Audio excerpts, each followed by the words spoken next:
Following on from the previous video in this series, Mourning Glory, what's the story, wouldn't you like to know? Let me just take you for a little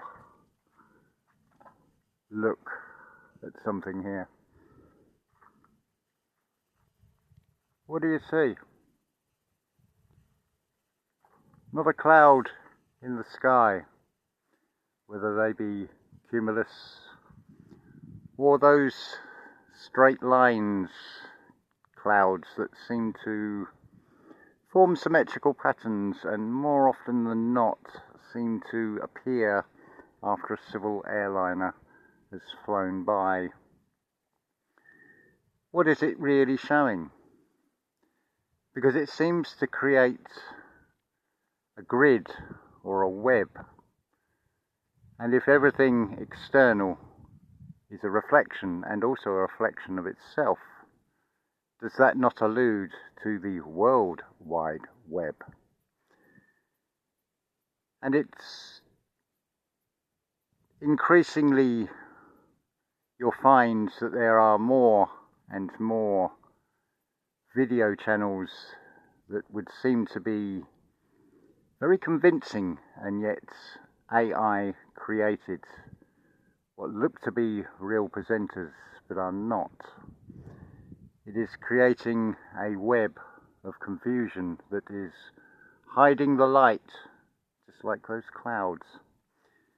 Now, it's often speculated of what is in those clouds, and you may have come across that it contains barium ferrite, which has the atomic code Ba, and aluminum, which has the atomic code of Al, and put together, surprise, surprise, you get the word Baal. But let me ask you this. Who put those stories out? Who has the equipment to do this spectrum analysis of anything? Are they the sort of things that most people would have to actually verify any of these things? Because all these stories often come attached with a fear. But what I would say, bearing in mind I am the only human living being in this community,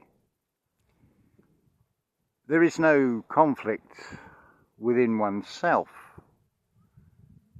So there is no conflict, there is no web being displayed. Statistically, where you are going to get more and more people collected together, i.e. in a town or city, you are going to get a whole variety of ideas, opinions and differing views, which creates a sort of cloud, one that sort of blocks out the light, you could say, dims the intensity and the power of the sun.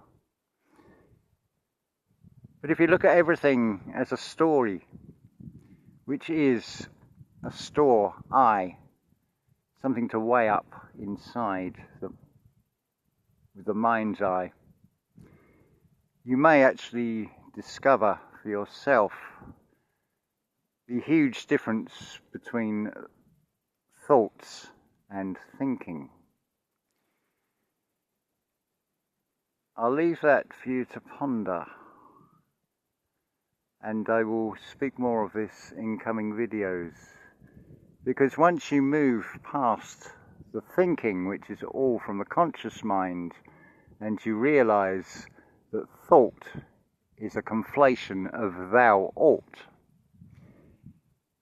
It is basically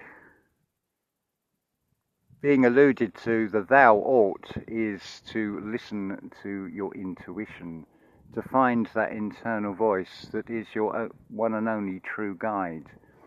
Then you are able to look at these things in a new light and not import the fear aspects.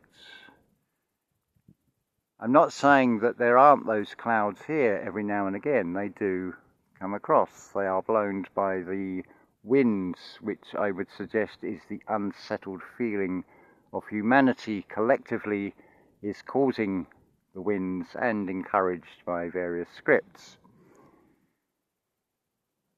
But look at nature.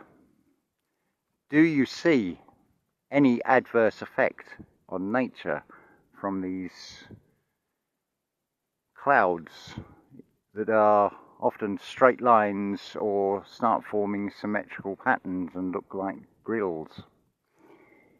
Yeah, they look really natural, don't they? But make of it what you will.